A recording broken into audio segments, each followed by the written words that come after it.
Hi dears. Advanced ആയിട്ടുള്ള ഇന്നത്തെ ഈ ജീവിത സാഹചര്യത്തിൽ നമ്മൾ ഒരുപാട് ബ്രാൻഡഡ് പ്രൊഡക്ട്സ് വാങ്ങി യൂസ് ചെയ്യാറുണ്ട് ഇല്ലേ? പക്ഷേ ആ ബ്രാൻഡ്സിൽ ചിലതെങ്കിലും നമ്മൾ മിസ്പ്രൊനൗൺസ് ചെയ്യാറുണ്ട്. ഇത്തരം മിസ്പ്രൊനൗൺസ് ചെയ്യപ്പെടുന്ന ചില ബ്രാൻഡ്സിനെ ഞാനിവിടെ പരിചയപ്പെടുത്താം. ഈ ബ്രാൻഡിനെ നമ്മൾ പൊതുവെ പ്രൊനൗൺസ് ചെയ്യുന്നത് ലെബീസ് എന്നൊക്കെയല്ലേ? പക്ഷേ കറക്റ്റ് പ്രൊനൗൺസിയേഷൻ ലിവൈസ് എന്നാണ്. ഡെനിം ബ്രാൻഡിന് അറിയപ്പെടുന്ന ഒരു അമേരിക്കൻ ക്ലോത്ത് ബ്രാൻഡാണ് ലിവൈസ്.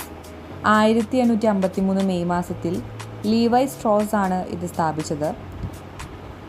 ഇനി എന്താണ് ഈ ബ്രാൻഡിൻ്റെ പ്രൊനൗൺസിയേഷൻ? നൈക്ക് ആണോ അതോ എന്താണ്? യെസ്, നൈക്കി എന്നാണ് ഈ ബ്രാൻഡിൻ്റെ കറക്റ്റ് പ്രൊനൗൺസിയേഷൻ. 1964 ജനുവരി 25-ന് ബിൽ ബോവർമാനും ഫിൽ നൈറ്റും ചേർന്ന് വാഷിംഗ്ടണിലെ ഒറിഗോണിലെ ബീവർട്ടന് സമീപമാണ് ഇത് സ്ഥാപിച്ചത്.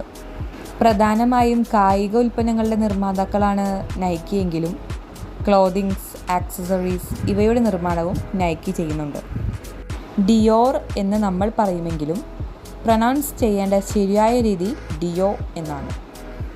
1946 ഡിസംബർ 16-ന് ക്രിസ്റ്റ്യൻ ഡിയോ ഫ്രാൻസിലെ അവന്യൂ മൊണ്ടൈനയിലാണ് ഡിയോ സ്ഥാപിച്ചത്.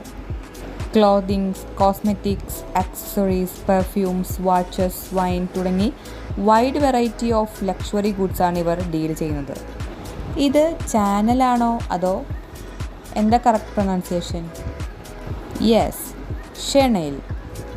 1910-ൽ കോക്കോ ഷെനെലും പിയറി വെർത്തേമറും ചേർന്ന് പാരീസിലാണ് ഈ സ്ഥാപനം ആരംഭിച്ചത്.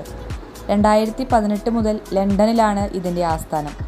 ഫാഷൻ രംഗത്തും ready to wear, accessories, jewellery, perfume തുടങ്ങിയവയാണ് ഇവ ഡീൽ ചെയ്യുന്നത്.